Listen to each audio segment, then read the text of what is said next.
واقف کرایا امت کو کہ مال کا نشہ نہ چڑھے، مال کے اندر فساد ہوتا ہے، اس سے انسان بچ جائے، تکبر سے بچ جائے، اترانے سے بچ جائے، گھمنڈ کرنے سے بچ جائے، بڑے بول سے بچ جائے۔ اور پھر مال خود برا نہیں ہے، مال کے بغیر تو اسلام کے ارکان ہی پورے نہیں ہوتے۔ مال کے بغیر زکوٰۃ کہاں سے دو گے؟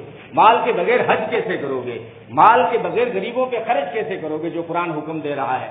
مال تو اعمال کو بناتا ہے، لیکن اگر مال کو اگر ہم صحیح استعمال نہیں کیا یا صحیح حاصل نہیں کیا، دو سوال ہونے نا قیامت کے دن کہ کہاں سے کمایا، من این اکتسب وفیما انفق، کہ کہاں سے تم نے کمایا اور پھر لگایا کہاں۔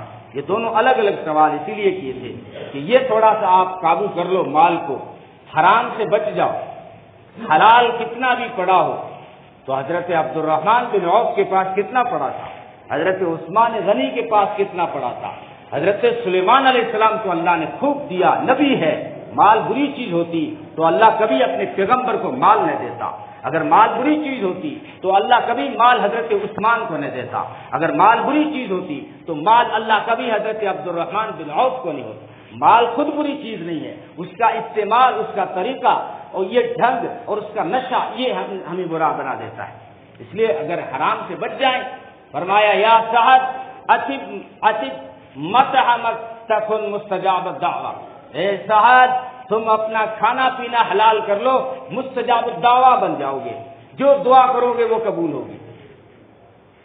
دیکھو یہاں سے دین بتایا جا رہا ہے، یا سعد جو ہے اپنا کھانا حلال کر دیجئے بس، اور تم مستجاب الدعوات بن جاؤ گے۔ آج ہمیں شکوہ ہے کہ دعائیں قبول نہیں ہوتی، شاید احتیاط نہیں رہا۔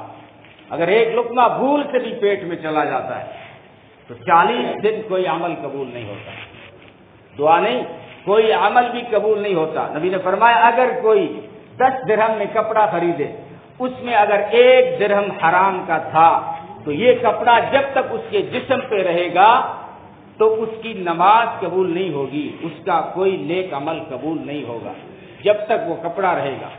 اور بعض مرتبہ فرمایا اگر تمہارے پیٹ میں حرام 1 لقمہ چلا جائے تو 40 دن تک تمہاری نمازیں قبول نہیں ہوگی۔ تو یہ اس سے بچ جائے انسان، حرام سے بچ جائے۔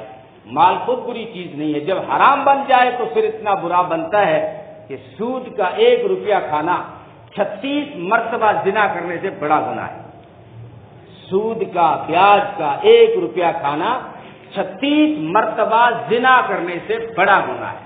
اور نبی نے فرمایا آؤ میں تمہیں بتاؤں سود کا سب سے ہلکا عذاب کیا ہے، سب سے ہلکا گناہ کیا ہے۔ بھاری گناہ تو بہت ہیں جو میں نے وہاں معراج کے سفر میں دیکھے ہیں، لیکن آؤ میں تمہیں سب سے ہلکا گناہ بتاتا ہوں۔ سود کا سب سے ہلکا گناہ یہ ہے، ہلکا گناہ ایسے ہے جیسے کوئی بیٹا اپنی ماں کے ساتھ منہ کالا کرے، یہ سب سے ہلکا بتایا سود کا گناہ۔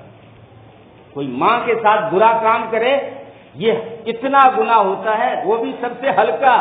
اور بتاؤں بھاری گناہ، جب گیا نا میں معراج کے سفر میں دیکھا ایسے انسانوں کو جن کے پیٹ سوج کر بڑے بڑے ہول بن گئے تھے، اور ان کے پیٹ کے اندر سے مجھے سانپ، اژدہے اور ناگ اور بچھو نظر آ رہے تھے جو ان کی انتڑیوں کو ڈنک مار رہے تھے۔ میں نے جبریل سے پوچھا یہ کیا ماجرا ہے؟ شکل تو انسانوں کی ہے، ان کے پیٹ پھول کر ہول بن گئے ہیں اور پیٹ کے اندر ناگ بھی ہیں، اژدہے بھی ہیں، بچھو بھی ہیں جو اس کی انتڑیوں کو ڈنک مار رہے ہیں۔ جبریل نے بتایا یہ آپ کی امت کے وہ لوگ ہیں جو سود کھاتے تھے۔ اس سے انسان بچ جائے، سچائی اور دیانتداری کے ساتھ اگر تجارت کرے تو نبی نے فرمایا تاجر الصدوق الامین مع النبیین والصدیقین والشہداء، کہ سچائی اور دیانتداری کے ساتھ تجارت کرنے والا کل نبیوں کے ساتھ ہوگا، نبیوں کے ساتھ، شہیدوں کے ساتھ۔